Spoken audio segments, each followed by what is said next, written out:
Ciao bambini, ciao, buongiorno, buon pomeriggio, buonanotte, buonasera, buona fortuna.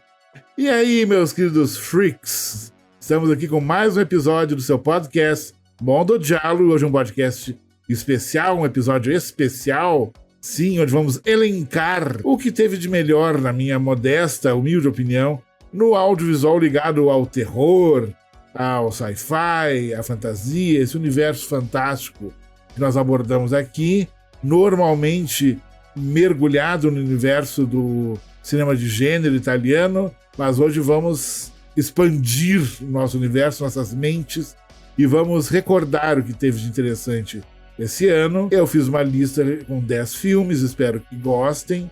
Espero que interajam, falem a sua lista, o que faltou, o que não faltou. E como toda lista é uma lista muito particular, cada pessoa tem o seu gosto, suas motivações para escolher A ou B. Alguns filmes vão se repetir em todas as listas que já estão rolando por aí, outros nem tanto. E alguns filmes que ficaram de fora, no final eu vou fazer algumas observações. Vou fazer alguma observação sobre séries também. Alguma coisa muito rapidamente que eu vi nos streamings, algumas coisas sobre esse ano de modo geral. Vou dedicar algumas coisas, recomendar mais um podcast interessante para vocês, mas tudo isso na parte final, no epílogo, vamos dizer assim, desse episódio. Agora vamos nos concentrar nesses 10 filmes, né, que eu gostei muito, que eu assisti em 2024. Foi um ano, não foi assim, o melhor ano dos últimos tempos, mas teve um ano que foi um ano que deu para se descobrir algumas coisas interessantes. Foi interessante que foi mais no segundo semestre, né, que começaram a aparecer algumas coisas mais interessantes. Teve muito pouca coisa no primeiro semestre. Isso é a opinião geral, né, da maioria das pessoas. Vocês vão ouvir nas outras listas dos outros colegas queridos, né. Então vamos à minha contribuição nessa reflexão sobre o que foi o ano de 2024, tá? Dentro das narrativas fantásticas de gênero, vamos dizer assim. Em 10º lugar, o 10º colocado, não diria 10º colocado, o número 10 da lista, porque todos têm a sua importância, certo? O número 10, vamos dizer assim, é o Le Mangeur de l'Âme, ou The Soul Eater, ou O Devorador de Almas, da dupla francesa Alexandre Bastilot e Julien Maury. Quem são esses dois? Alexandre Bastilot e Julien Maury. Ninguém... será que vocês não se lembram? Nunca viram esse nome por aí nas catacumbas dos corredores da sua coleção de filmes, ou em algum streaming, ou em algum comentário de fórum, ou de fãs de terror e afins? São a dupla importantíssima para o movimento do cinema extremo francês do início dos anos 2000, o sanguinolento French Extremity, como alguns chamam, alguns críticos o denominam, que é eles dirigiram um dos grandes ícones, grandes clássicos desse período do cinema francês, que é a Invasora, né? Então fizeram o Livide, fizeram Aos Olhos do Mundo, mas a Invasora, que foi o primeiro grande impacto deles, um filme sanguinolento, com a Béatrice Dalle, resgatou a Betty Blue do meu tempo, que a minha geração conheceu a Beatrice no papel da anti-heroína Betty Blue, que é um cult movie do Jean-Jacques Benet, maravilhoso. Mas isso quem tem essa referência é pelo menos 45 mais, com certeza. Mas eles resgataram a Beatrice Dalle e colocaram ela como a vilã desse filme maravilhoso, A Invasora. Então, esses dois diretores nos deram O Devorador de Almas, que é um thriller muito interessante, muito bem realizado, muito assustador, muito sombrio. Esse sim é um dos grandes filmes de investigação criminal sobre assassinatos misteriosos, uma história escabrosa que faz ressurgir uma lenda do tal Devorador de Almas, que ele é uma criatura que vive nas montanhas, tudo é ambientado numa cidade montanhosa na França, perto dos Alpes, muito tranquila. Tem a dupla de investigadores, tem crianças desaparecidas envolvidas, que vai nos remeter ao Segredo do Bosque dos Sonhos, do Lúcio Fulci. É um filme incrível, eu gostei muito, muito elegante, muito assustador, muito perturbador. Tem um final, assim, muito, nossa, o final é bastante, como direi, nihilista, será? Pode ser, mas eu gostei muito. É um belo filme esse, O Devorador de Almas, Le Mangeur d'Âmes ou The Soul Eater, certo? Então, crianças, vamos continuar na França. Olha, a França tá com 2 filmes nessa minha lista. Adoro o cinema de horror francês, o cinema de gênero francês. Sou apaixonado, desde lá dos primórdios do Jean Rollin, Georges Franju, que são mais das antigas, passando pelo Baby Blood e afins e uma série de outros petardos vindo da França. E eles nos deram também o número 9 dessa lista, que é o Mads, M-A-D-S, Mads. Isso, Mad no plural, que é um filme muito interessante, dirigido pelo David Morrow. Quem é David Morrow? É um dos diretores de um dos filmes mais assustadores que eu vi na minha vida em 2006, que é o Eles, o Eels. Aquele sobre um casal de professores que moram no interior da França, que são atacados por estranhas e desconhecidas criaturas, seres na madrugada. Se passa na Romênia, é baseado numa história real. É um filme muito perturbador. Sim, ele é um dos co-diretores desse filme. Quem ainda não viu Eles, de 2006, o Ilos, I-L-S, de 2006, por favor, né? Por favor, é obrigatório. Um grande filme.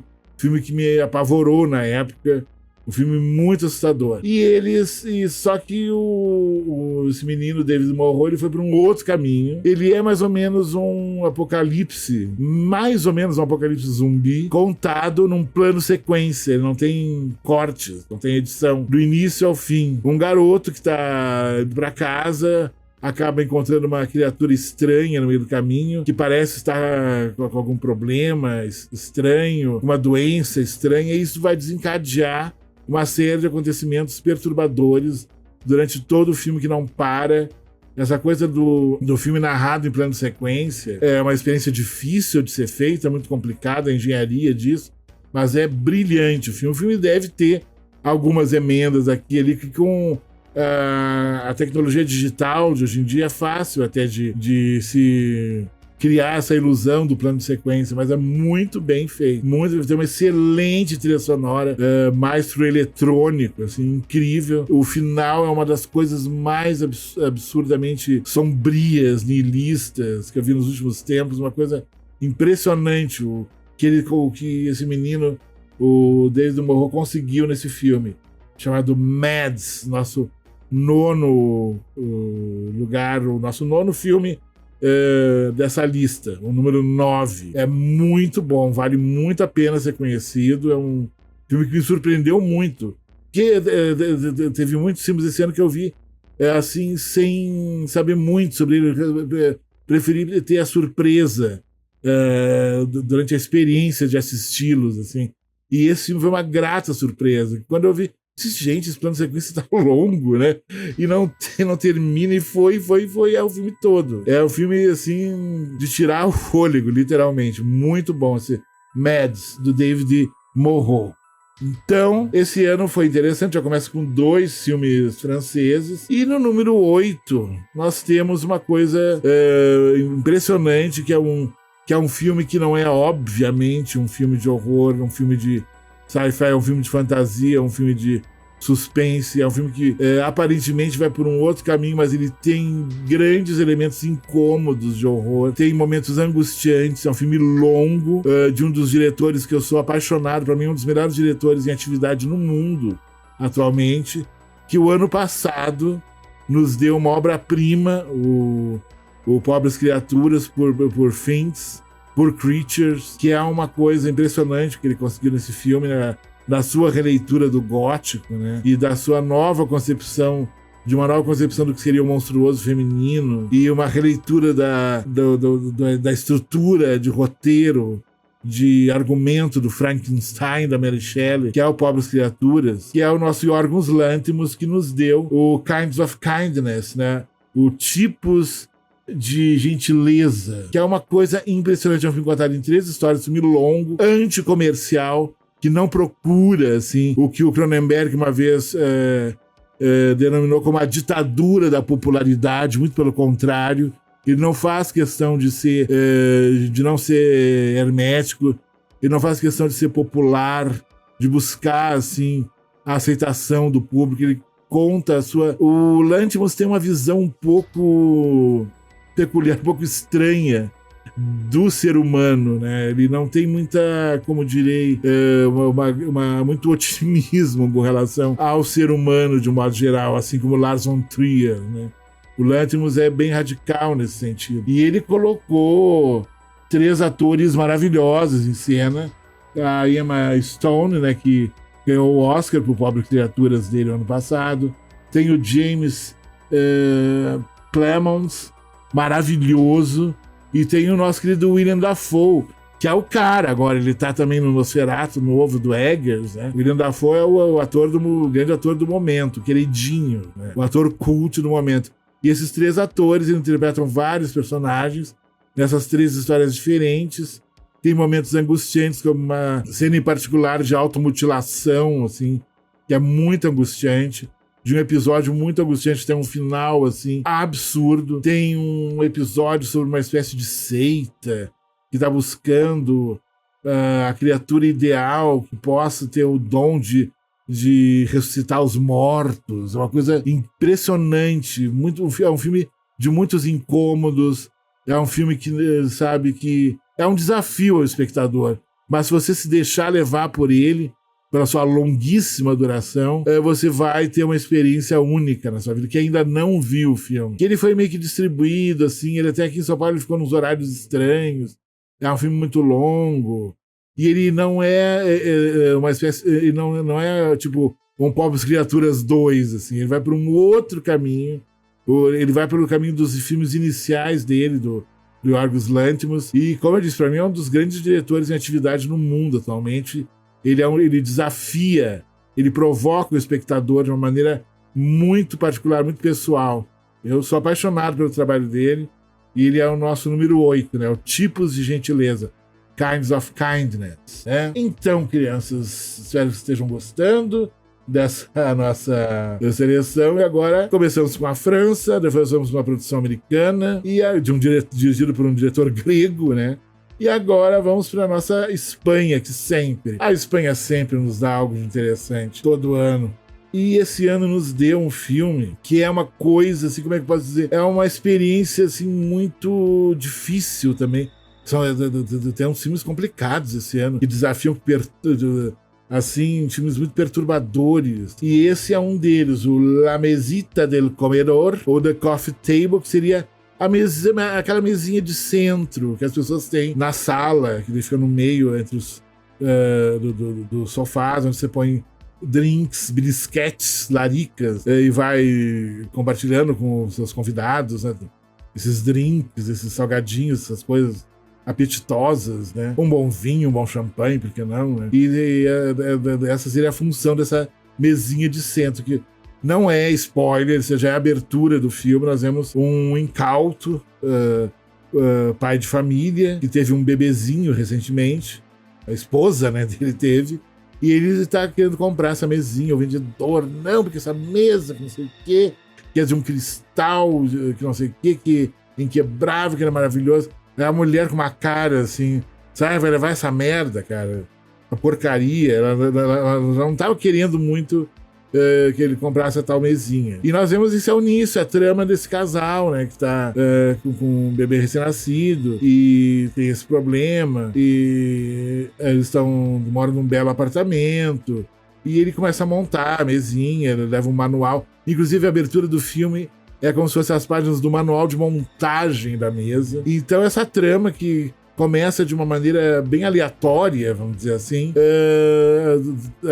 o diretor, que é um tal de Caê Casas. O Caê Casas, ele nos cria um plot twist absurdamente perturbador, que vai nos pegar assim pelo pescoço, nos jogar numa trama angustiante. Que filme angustiante esse, aterrador em muitos momentos, que é melhor não saber mais nada. Procure não saber o mínimo. O mínimo É um casal que tem um bebezinho recente, que eles compram essa mesinha de centro. Só isso. É uma prova de fogo esse filme, mas é muito original, muitíssimo bem dirigido, grandes atores em cena, muito carismáticos. É um filme difícil, mas que vale a pena, assim. Para quem tem a intenção de trabalhar com roteiro cinematográfico, esse filme é uma aula de roteiro, de como fazer um roteiro, de como segurar o seu espectador e desenvolver essa história até o final, sem ficar um final tosco, um final, sabe, absurdo, terminado de qualquer maneira, e não é aquela coisa de que se faz uma coisa foda, brilhante, nossa, que roteiro, e vai no final, aquele efeito Lost, né, que era todo o sonho do cachorro. Não, esse filme, ele é um filme simples, de baixíssimo orçamento, e é uma aula também para quem quer produzir cinema. Para quem está querendo fazer o seu primeiro longa, por exemplo, é uma mostra de como é possível fazer um filme brilhante com um baixíssimo orçamento. Esse La Mesita del Comedor, do nosso Caie Casas. Belo filme. Está em lugar de destaque na nossa lista. Um dos grandes filmes que eu vi em 2024. E vamos ao número 6 da lista, né? Que agora, olha, estamos fazendo uma volta ao mundo, né? Vamos agora para a Irlanda. Sim, a Irlanda. Esse país que todo mundo que conhece se apaixona. Diz que é um lugar incrível, eu quero muito ainda conhecer, Dublin. E é aquela coisa, né? É um país que nos deu muitas lendas, que nos deu tem um folclore interessante. Principalmente dizem, né, que a lenda do lobisomem nasceu lá, mas esse não é um filme de lobisomem. É um filme chamado Oddity, que já tem um subtítulo, subtítulo no Brasil, né? Que é de Objetos Obscuros. Oddity, Objetos Obscuros. De um senhor chamado Damien McCarty. Sim, diz que ele tem um filme anterior que se passa numa ilha, que é muito bom, diz que é um filme... Tem uma atmosfera muito interessante, muito sombria. E, pelo jeito, ele gosta de isolar os seus personagens. Nós vemos uma trama que tem elementos deliciosos para qualquer filme de horror, que é um lugar isolado, um assassinato, uma médium cega que vai investigar a morte da irmã. Essa questão dessa personagem da médium cega vai me remeter diretamente às médiums cegas do Inverno de Sangue em Veneza, o Don't Look Now, do Nicholas Roeg, que são personagens que eu sou apaixonado, são personagens incríveis, que dão ao filme uma carga muito emocional, muito forte, muito densa. E essa médium, né, ela meio que tem uma espécie de manequim macabro, né, que ela leva junto para essa casa onde houve o assassinato misterioso da irmã. E aí, a partir daí, é melhor saber um pouco sobre a história para vocês irem se envolvendo nessa trama de atmosfera sombria, um filme muito assustador. Ele tem um jump scare impressionante, que não é nem um pouco gratuito, que nos apavorou aqui, nós ficamos apavorados com esse susto que tem no filme, uma coisa impressionante. Ele não é um filme óbvio, ele vai por outros caminhos, vai por outras... tem outras decisões durante a condução do filme, tanto na direção como no roteiro. A personagem da médium é muito interessante, como eu já falei. Tem o papel do marido, tem uma série de outras personagens em cena. É um filme muito interessante, muito assustador mesmo. Tem algumas cenas realmente assustadoras mesmo, inesperadas. É uma coisa impressionante. E o tal manequim macabro é uma coisa... Se eu chego num lugar tem esse troço, sai correndo da casa, né? Aliás, essa casa eu jamais ficaria isolado no meio do mato, num lugar que teve um crime misterioso com aquele boneco monstruoso. Deus o livre. Ia sair correndo do lugar. É muito assustador. Esse tal de Oddity. E esse moço, que é o nosso Damien McCarty, anotem o nome desse diretor, assim como o do Caie Casas, né? O espanhol que eu falei do filme anterior, do La Mesita del Comedor. 2 diretores que prometem. Anotem no seu caderninho esses nomes. Eu tô querendo muito ver os próximos filmes desses diretores. Eles demonstraram muito talento, me impressionaram muito com o material que eles entregaram nesse filme. Então, depois do nosso Oddity, esse filme irlandês, né, vamos para uma bela surpresa desse ano, que é o número 5, né, que é o nosso Alien Romulus. Sim, quando falaram que o Fede ia ter esse filme, que o Fede Álvares ia dirigir, porque não sei o quê, porque o Alien não pode... porque isso, que aquilo, que vai ser um horror, e ficaram condenando o filme, e que não sei o quê, teve toda uma coisa pré-filme, mas muita expectativa também, como o Fede Álvares, que é um diretor muito talentoso, né, que nos deu um remake interessante do Evil Dead, embora não seja uma unanimidade entre os fãs do Evil Dead original, que nos deu aquele filme do assassino, do maníaco cego lá, ficava naquela casa assustadora. Ele demonstrou um talento muito peculiar, um estilo, né? O Homem das Sombras, né, se não me engano em português. Homem das Trevas, obrigado. No Homem das Trevas ele demonstrou também um talento muito forte, né, como diretor. Ele demonstrou um talento que ele já tinha mostrado no remake do Evil Dead. Ele foi descoberto, né, num curta que ele fez de uma espécie de monstro que ataca Montevidéu, né, um filme meio que uma espécie de stop motion, filme de miniaturas, né, e ele foi descoberto e trazido, né, pelos produtores do remake do Evil Dead, dessa produtora especificamente para ser um diretor, né? Vamos dar uma chance para esse cara. E agora nesse aguardado, né, essa revisão, vamos dizer assim, do Alien original do Ridley Scott, que é uma obra-prima, o primeiro Alien do Ridley Scott, que revelou a Sigourney Weaver, né, como heroína, né? Ele fez esse Alien Romulus, o Fede Álvares, uruguaio, né, nos entregou um filme muito interessante, muito legal mesmo. Ele não é uma coisa... Ele até tem uma pequena estrutura que vai remeter aos slashers, que é um grupo de amigos que vai para uma estação espacial, meio abandonada, meio misteriosa. Existe o encontro com as criaturas. Ele seria uma mistura do enredo do primeiro Alien com o Alien 2, lá do James Cameron. Ele teria essa mistura. E quem é ligado a games diz que existe um game que é um fruto, né, uma espécie de spin-off do Alien, que tem uma trama desse game muito parecida, muito semelhante, né, com o que o Fede Álvares fez nesse filme. E é uma bela surpresa. Ele é um filme muito assustador, ele tem grandes momentos, as criaturas são bem interessantes, não é uma tosqueira, é um filme muito bem realizado, muito bem feito, muito bem finalizado. E eu não sei se ele vai continuar nesse universo do Alien, né? O nosso querido Fede Álvares, que foi, como eu falei, foi descoberto pelo Sam Raimi, né? E se ele vai por algum outro caminho, se ele vai fazer um longa de um monstro que ataca a cidade, eu não sei. Mas ele já demonstrou nos seus primeiros trabalhos que é um diretor muito competente e que tem condições de nos dar outras coisas tão boas como nos deu no remake do Evil Dead, como no seu segundo filme, como nesse Alien Romulus. Fede Álvares, outro nome para se guardar no coração, que já está se consolidando, né? Já é quase consolidado como um dos grandes jovens diretores, que é um garoto ainda, assim, do momento em Hollywood.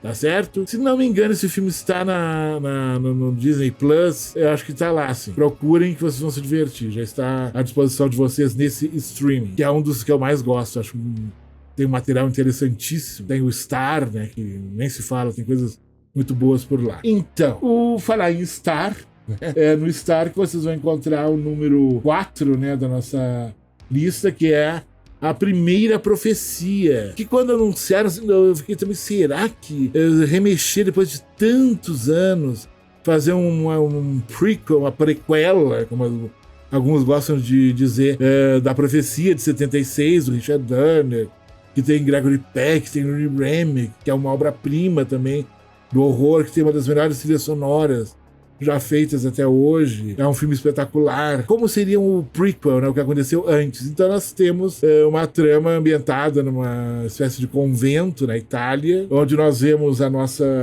freirinha, né, que é uma nossa heroína maravilhosa. O filme ele foi dirigido pelo um jovem chamado Arkasha É que nome estranho, Arthur, né? Stevenson, né? Stevenson, e ele tem no elenco a Nell Tiger Free, que é a nossa querida freirinha, né? O Ralph Ineson é a nossa Sônia Braga, assim. Depois de se aventurar em dois filmes seguidos do nosso Kleber Mendonça Filho, depois do Aquários e do Bacurau, vai virar uma freira, né? Que dá toda um ar non-exploitation ao filme. É uma freira meio estranha, vamos dizer assim, meio ambígua, nesse convento que é muito ambíguo. E nós vamos ver a história dessa freirinha que está lá em Roma, que tem um passado meio misterioso, e nós vamos ver que tudo está se encaminhando para uma trama, né, satânica, uma trama diretamente ligada ao satanismo, essa tentativa de trazer ao mundo o filho do demônio, o filho do coisa ruim, o filho do sete peles, do mão peluda, do pé preto, né? Nosso cramunhão, o coisa ruim. Sim, ele quer ter um filho. E tudo gira em torno dessa trama, né? Que é bem inusitada, extremamente atmosférica, tem cenas de grande beleza, assim, visualmente é um filme tem momentos de grande beleza, de grande impacto visual, e ele vai nos conduzir assim por desdobramentos assim assustadores até sua parte final, que é incrível. Que belo filme. Esse é a Primeira Profecia. Que belo filme, gente. Nossa, uma grande surpresa. É uma unanimidade, todo mundo gostou. Até me imaginei, nossa, ele deve ter aqui e ali algum hater, assim, porque sempre tem, né?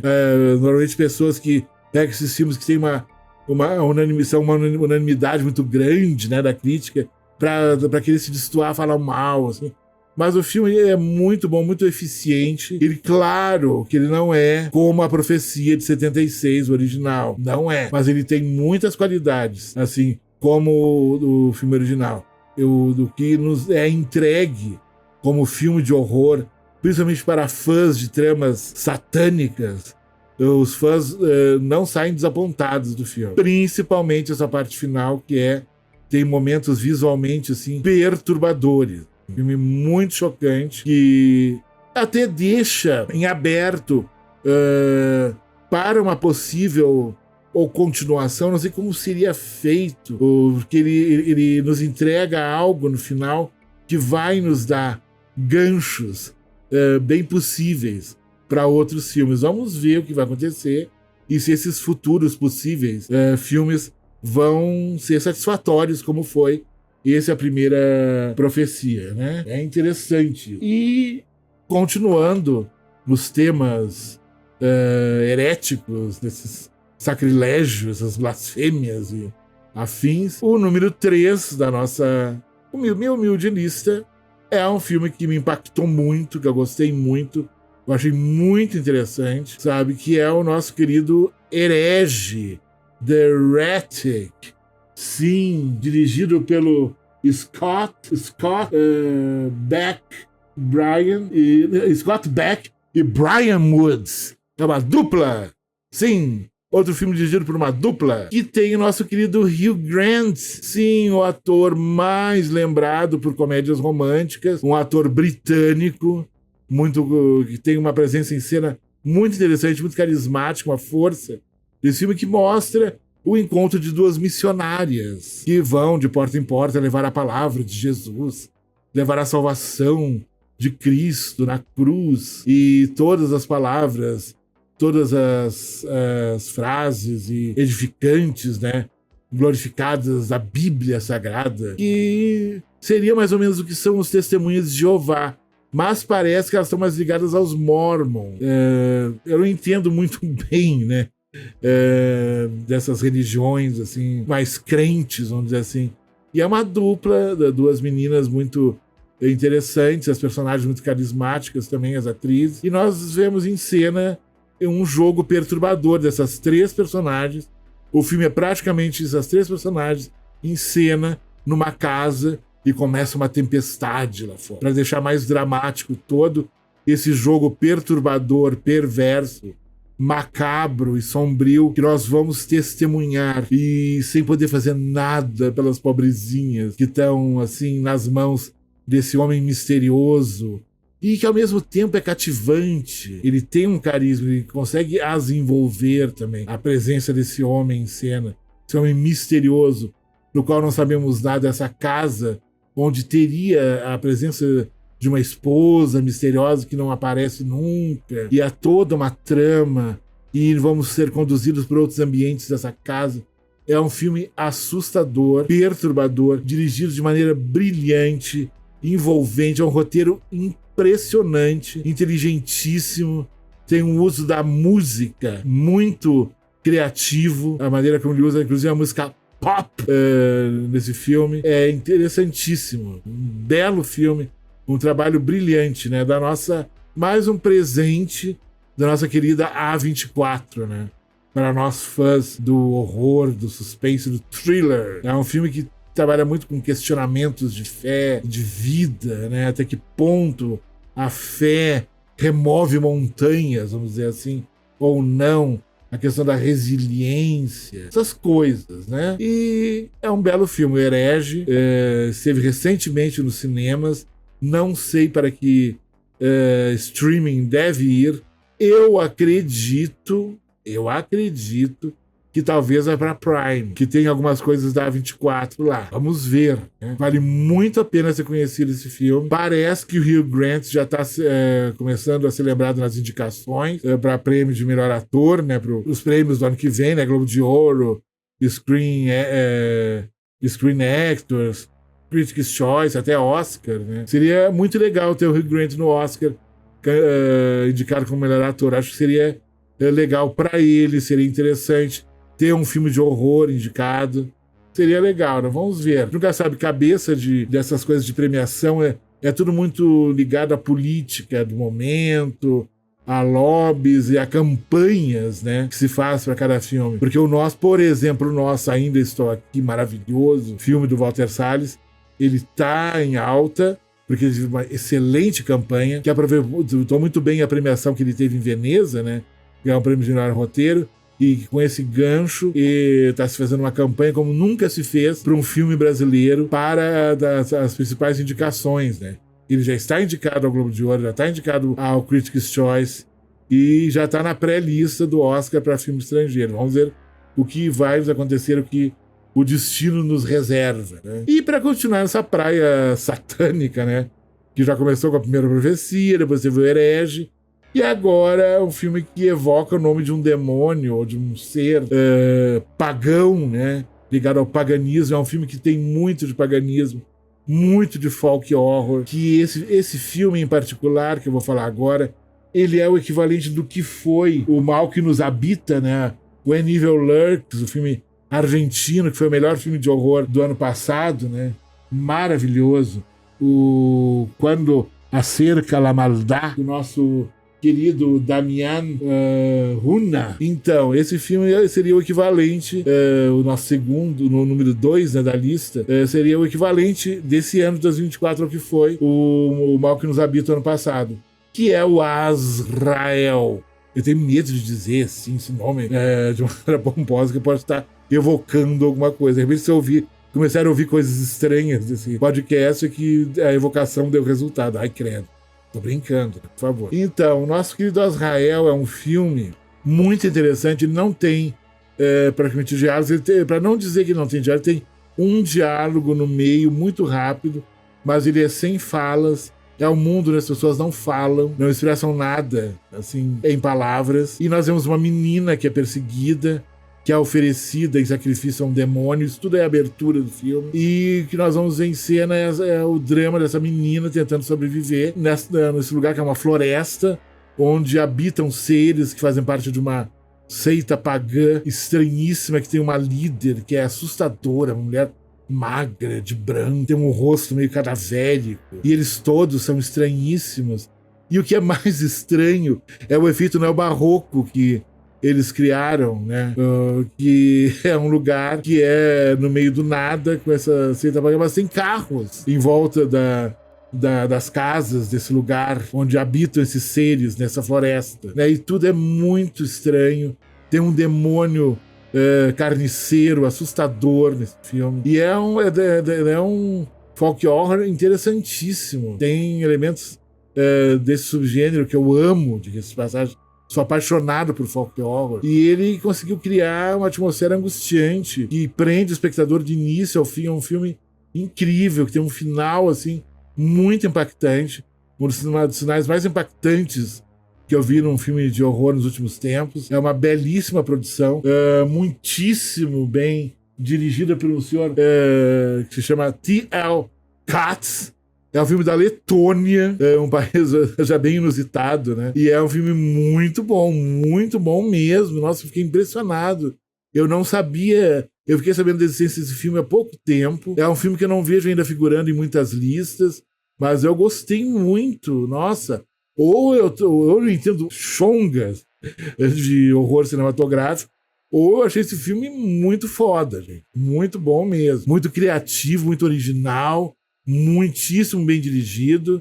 Um filme assustador, que é o nosso número 2 aqui dessa minha humilde lista, né, de 10 filmes de horror que me impressionaram esse ano, né? Então, e qual o número 1, né? O número 1 é, claro, a grande unanimidade desse ano, o filme que mais impactou esse ano, que eu tive o prazer de ver no cinema com pessoas que eu adoro, uma sessão incrível, uma pós-sessão com discussões incríveis, muito bem proveitosas, um filme que leva a extremos, a questões do corpo, questões do gênero feminino, questões do monstruoso feminino, mais particularmente fazendo assim, uma leitura de gênero, não gênero, terror, drama, comédia, não, de gênero masculino, feminino, transgênero, nesse sentido, né? E seria os gender, né? Gender, o termo em inglês, né? Em vez de genre, que é de gênero mais literário, né, cinematográfico. Então, essa questão do monstruoso feminino é trabalhada nesse filme de uma maneira brilhante, enlouquecedora. Ele pega essa angústia pelo desejo incontrolável, doentio, de ter o corpo perfeito, que volta e meia nós vemos, né, notícias de pessoas que se deram muito mal fazendo procedimentos estéticos, vamos dizer assim, e que acaba de uma maneira quase mortal muitas vezes, ou de deformidades assustadoras, né? Só que a nossa querida Coralie Farjat, a diretora brilhante desse filme, leva tudo isso ao extremo do horror, aos píncaros do horror, que é a nossa querida Substância, né? E Coralie Farjat, que já nos deu o maravilhoso Vingança, o filme recente, maravilhoso, filmado no Marrocos, que é um dos melhores filmes de rape revenge já feitos até hoje. E ela nos faz esse body horror, que é um dos melhores já feitos até hoje, e é um filme de crianças que com certeza daqui a 10 anos vai ser lembrado. É um filme que vai ficar, que vai ter um poder de permanência como obra de arte por muitos e muitos anos. É um filme que é protagonizado pela nossa querida Demi Moore, que é um dos ícones, né? Não tanto dos anos 80, mas dos anos 90. Eu me lembro que quando ela começou no primeiro ano do Resto das Nossas Vidas, o St. Elmo's Fire, que ela tinha um papel muito interessante, que é um dos filmes que marcou a minha geração, diga-se de passagem, e foi o que marcou o início dela, né, no cinema. É uma atriz muito bonita, muito interessante, ela teve um grande sucesso popular, né, dentro do cinema americano. Estava meio sumidinha também para cuidar do ex-marido, né, que estava passando por um problema muito difícil, né, de saúde, né. Então ela teve que meio que se dedicar ao ex-marido. E agora ressurge, né? Protagonizando esse filme. E é uma coisa impressionante o que ela consegue, que o Dennis Quaid também está no filme, uma participação bem interessante. É um filme muito assustador, tem efeitos gore, efeitos de maquiagem muito perturbadores, muito legais, muito angustiantes, né?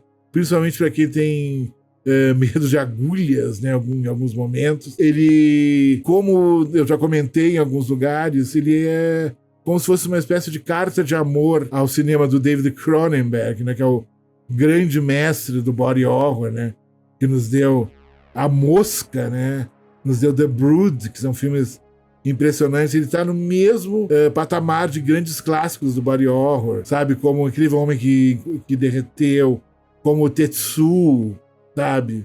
É um filme que pega o corpo como suporte do horror e leva a consequências extremas. Que filme emblemático. O roteiro é todo um círculo que começa e termina com uma estrela da Calçada da Fama, que é um dos ícones do que é ser imortalizado como um astro, como uma divindade do Olimpo, né? De Hollywood, do Olimpo da fama mundial, da beleza, da eternidade da beleza, da necessidade de ser eternamente jovem, eternamente belo, sabe? Quase como se você fosse um vampiro, sabe? Que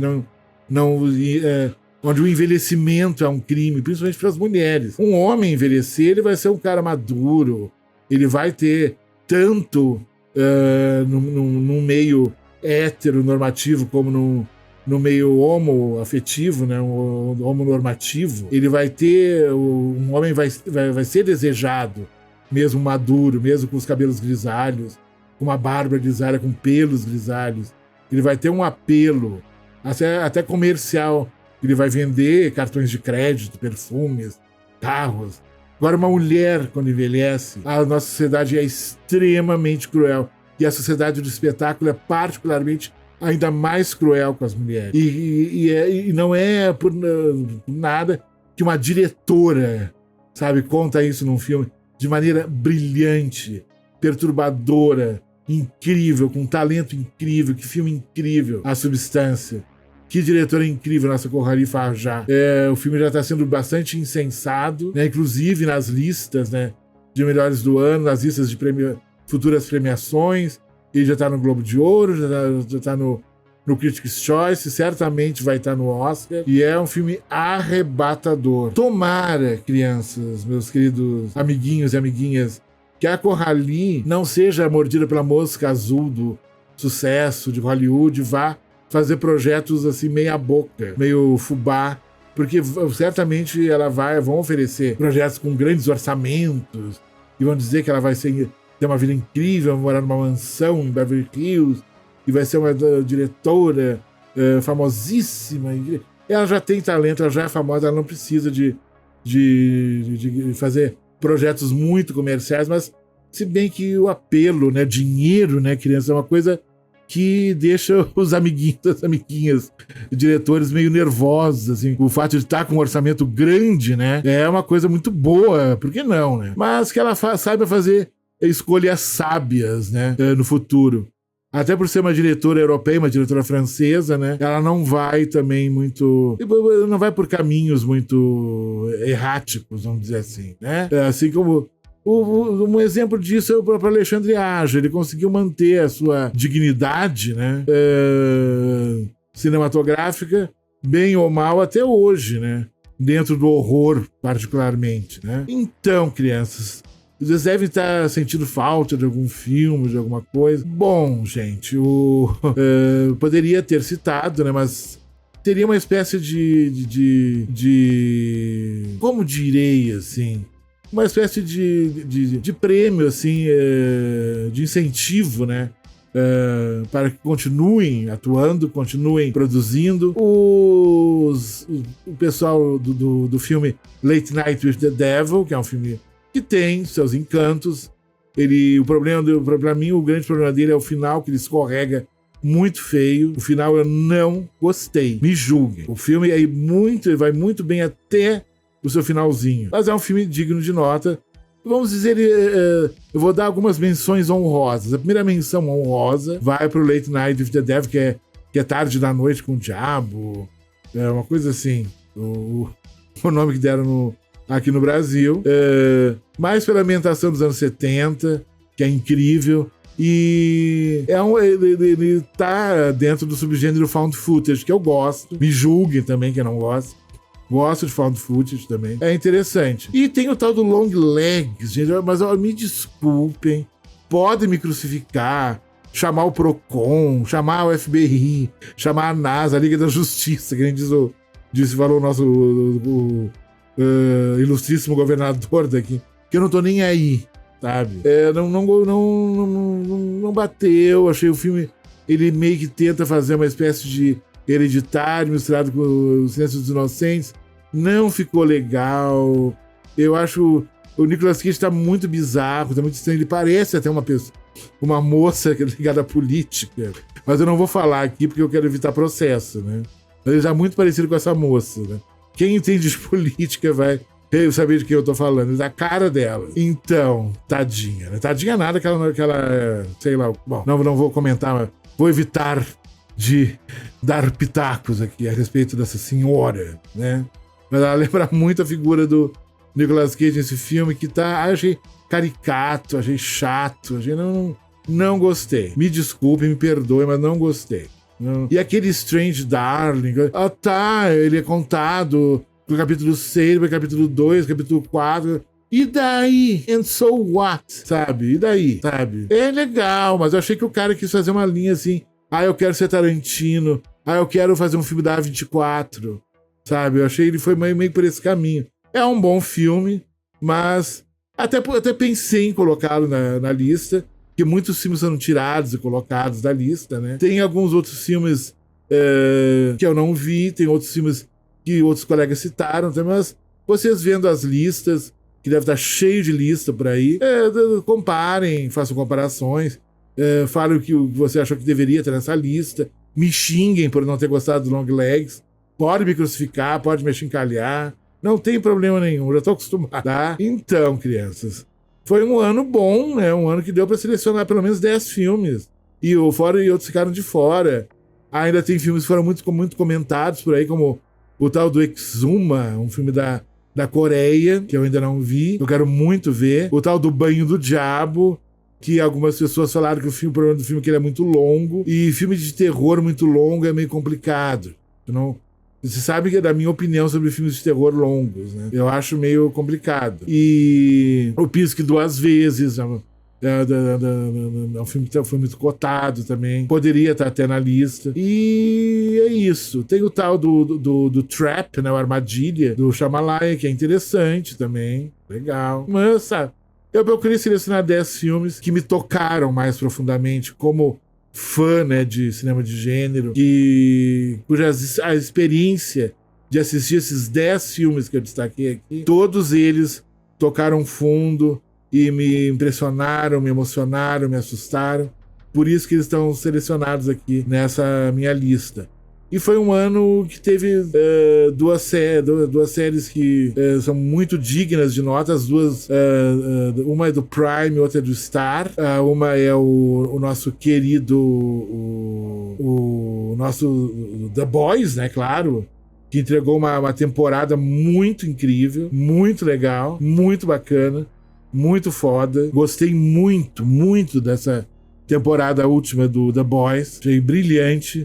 Teve gente que não gostou, assim, não foi também 100% unânime, né? Mas eu gostei muito e é um retrato da América atual, né? Que reelegeu o Trump, que tem essa coisa dessa ascensão com nova roupagem, né? Do nazifascismo, né? Da extrema-direita, com uma linguagem pop, né? Vamos dizer assim, que tá tomando conta, infelizmente, do mundo, né? E a outra foi o Grotesquier, né? Que é uma série que eu gostei muito, que é dos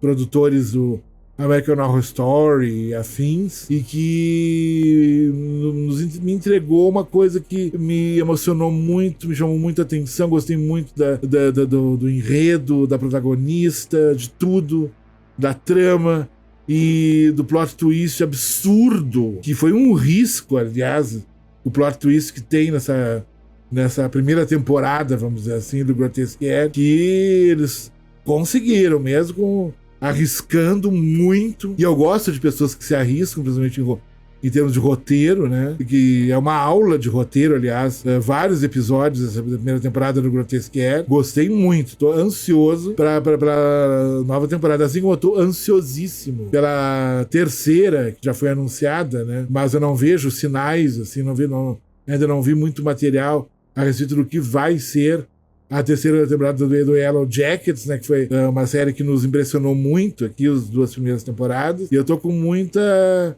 ansiedade, né? Talvez, vamos ver se o ano que vem ela chega, né? Assim como vai ter a nova temporada do Round 6, que tá bem anunciada, pode chegar a qualquer momento. A nova temporada do Stranger Things eu até já nem tô esperando, porque atrasou tanto, tá tão enrolado que vamos ver, assim. E é um ano que nos promete muita coisa. Ele vai ter o Nosferatu, né, no início do ano, né? bem no iniciozinho do ano. Já estão surgindo, né, as primeiras críticas agora, com as cabines de imprensa que o filme teve, e já tem sido uma outra unanimidade, o que me alegra e me assusta ao mesmo tempo, porque eu tenho certo medo de certas unanimidades, tanto pro bem quanto pro mal, que às vezes tem o efeito manada de todo mundo elogiar uma coisa porque um coleguinha A ou B elogiou, ou criticar, falando mal, e o coleguinha A ou B, famosinho, não gostou também. E esse efeito manada é muito assustador e muito prejudicial para a crítica. Eu acho que cada um tem que ser sincero no que sentiu vendo um filme ou uma série e falar, dar a sua opinião. Não tem que ter medo. Ai, que eu tenho que agradar. Ninguém tem que agradar ninguém. Você tem que ser sincero e verdadeiro, autêntico, com a sua opinião crítica. Se você quer ser realmente um crítico de verdade, com C maiúsculo, seja autêntico, não tenha medo do que A ou B vão achar da sua opinião. Seja sincero. Diz que não, que você tem que ser mais técnico do que coração, por exemplo, para analisar uma obra de arte. Não. Você pode ser emocional, o seu coração pode falar muito, sim, quando estiver fazendo uma crítica. Não tem que ser uma crítica hermética, 100% hermética, 100% ultra sofisticada. Não. Seja sincero, tá certo? E como uma última recomendação de podcast de terror desse ano, né? Tem uma dupla, né? Um casal que faz um podcast muito fofo, muito gostoso de ouvir, extremamente simples, direto, sincero. A sinceridade deles foi o que me encantou, que é o Terror Sem Medo. Desculpe, criança. O Terror Sem Medo, belo podcast, muito gostoso de maratonar, de ouvir. Gostei muito, eles são uns fofos. Eu os descobri através do Falando com o Diabo, de uma participação que eles fizeram num episódio deles. E é isso, né? O Terror Sem Medo é a minha última recomendação do ano. Eu quero falar mais, recomendar mais coisas. Tem muita coisa para recomendar em termos de podcast. Vamos ter mudanças. Já estamos vendo tecnicamente como fazer com imagens e convidados. Próximos episódios. Por esse ano, esses últimos dias de 2024, agora vamos dar uma pequena pausa para o Natal, para o Ano Novo, certo? Como eu falei, nesse ano foi muito difícil para mim. Eu tô muito cansado, tô um pouco abatido. Esse ano foi complicado, mas sobrevivi, passei por essa tempestade, assim, de pé, né? De cabeça erguida, principalmente, que é o mais importante de tudo. E vamos esperar o que o destino nos reserva, né? Pro próximo ano. Estou sem grandes expectativas, sem grandes elucubrações de como... Ok, que venha 2025, não quero mais ficar... porque o ano que vem vai ser isso, que eu vou ser isso, vou fazer aquilo... Não. Eu acho mais interessante deixar os ventos do destino nos levarem e vamos ver o que acontece, certo? Então é isso, desejo do fundo do meu coração a todos vocês, as pessoas das suas famílias, as pessoas que vocês amam, da família que vocês conquistaram, criaram para vocês também, que às vezes amigos são muito mais... Tem laços mais fortes de amor do que a própria família de sangue, né? Muitas vezes tem amigos meus que são, assim, algo muito especial de coração para mim. Então, desejo a todos vocês um Natal excelente, uma bela noite, noite de Natal, de véspera de Natal, um belo dia 25, que seja muito gostoso, comam coisinhas gostosas e que tenha um Réveillon, uma virada de ano incrível, com muita saúde, principalmente, que é o nosso bem mais precioso. Nunca esqueçam disso, tá? E curtam a vida, namorem bastante, vejam bons filmes, façam o que lhe dá prazer. A vida é muito curta, crianças, aproveitem cada dia. Não tenham vergonha de serem hedonistas, tá certo? Um beijo gigantesco em todos vocês, ok?